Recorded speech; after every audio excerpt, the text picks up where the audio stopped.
এবার কিন্তু সত্যি সত্যি বাংলাদেশ চায় শেখ হাসিনাকে ফেরত দিক দিল্লি। এটা দিল্লির জন্য একটা বড় ধরনের চাপ তৈরি হয়েছে।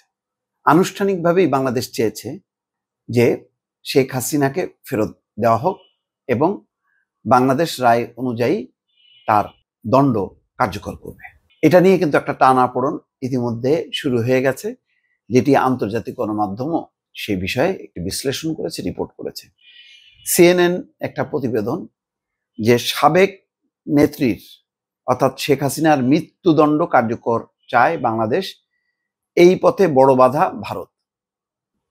এখন ভারতের জন্য এটা বিশাল একটা চ্যালেঞ্জ তৈরি হলো। এই দুই দিক দিয়ে একটা পরিস্থিতি। এক হলো যে শেখ হাসিনাকে যদি ফেরত দেয় তাহলে ফাইনালি ভারত যে ভুল করছে এটা প্রমাণিত হবে।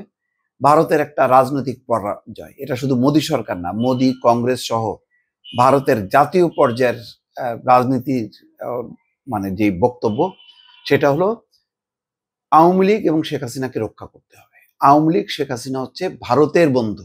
এটা শুধুমাত্র এই একটা প্রশ্নে তাদের একটা জাতীয় ঐক্যমত্য। এটা কেবল বিজেপি বা নরেন্দ্র মোদীর না, এটা একই সঙ্গে কংগ্রেসের, একই সঙ্গে অন্যান্য যত রাজনৈতিক দলের নাম বলা হবে সবারই।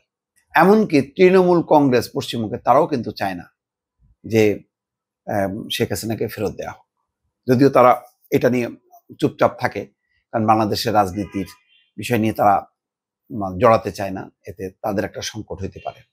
কিন্তু ভারতের উপর তো চাপ তৈরি হয়েছে। আর বাংলাদেশের সাথে যে সম্পর্কের যেটা আশা তারা করছিল, যে নতুন সরকারের সঙ্গে তারা সম্পর্ক করবে, সেই আশায় তারা বসেছিল যে নতুন সরকার আসলেই যে এখন যে ভিসা নিষেধাজ্ঞা আছে সেটা দূর হবে, বাণিজ্য অন্যান্য সব দিক থেকে যেমন অন্যান্য দেশের সাথে স্বাভাবিক কূটনৈতিক পরিস্থিতি থাকে তেমন একটা পরিস্থিতি হয়তো তৈরি হবে।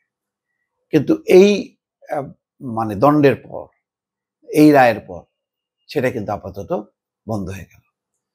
এটা নিয়ে একটা টানাপোড়েন চলতে থাকবে এবং কোনোভাবেই ভারতের যেই সিদ্ধান্ত এমন না যে মোদি চাইলেই দিয়ে দিতে পারে মোদি সরকার, তখন ভারতের অন্যান্য রাজনৈতিক দলগুলো তারা এটা বাধা দেবে, প্রতিবাদ করবে।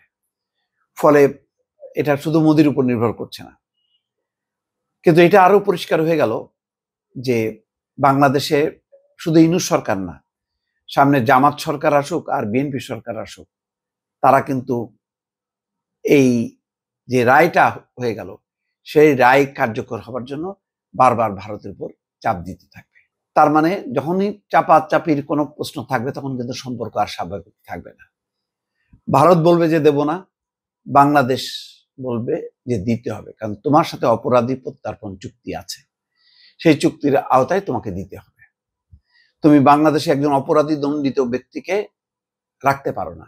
সেটা যদি রাখো তাহলে তোমাদের যে বিচ্ছিন্নতাবাদী বা অন্যান্য অপরাধী, তাহলে তাদেরও বাংলাদেশে থাকার অধিকার আছে।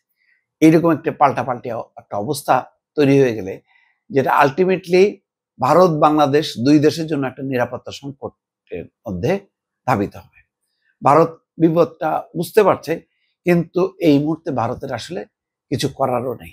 সেই কারণে মুখ বুজে তারা সহ্য করছে, অথবা খলিলুর রহমানকে তারা বলেছে যে মানে ভারতের সীমাবদ্ধতার কথা, যে তোমরা শেখ হাসিনার ব্যাপারে কোনো কিছু বলো না, শেখ হাসিনা ব্যাপারে হয়তো আমরা কিছু কন্ডিশন মানবো, যে আমরা করব না, কি বলে, সে যেভাবে রাজনৈতিক অ্যাক্টিভিটিস করছে বা বক্তব্য দিচ্ছে সেটা হয়তো নিয়ন্ত্রণ করব না, কিন্তু সেই আমাদের কন্ডিশন মানতে হবে যে শেখ হাসিনাকে নিয়ে তোমরা চাপাচাপি করতে পারবে না। আর একটা হলো যে আওয়ামী লীগকে নির্বাচনের সুযোগ দিতে হবে। তো স্বাভাবিকভাবেই যেখানে শেখ হাসিনাকে ফেরত দেবে না, বাংলাদেশ অন্যান্য বিষয়গুলো মেনে নেবে, এটাও হবে না। ফলে অলরেডি খলিল এবং অজিত দোভালের এই বৈঠকের মধ্যে দিয়ে কিন্তু একটা আনুষ্ঠানিকভাবে দুই পক্ষের মধ্যে একটা টানাপোড়েন কিন্তু শুরু হয়ে গেল।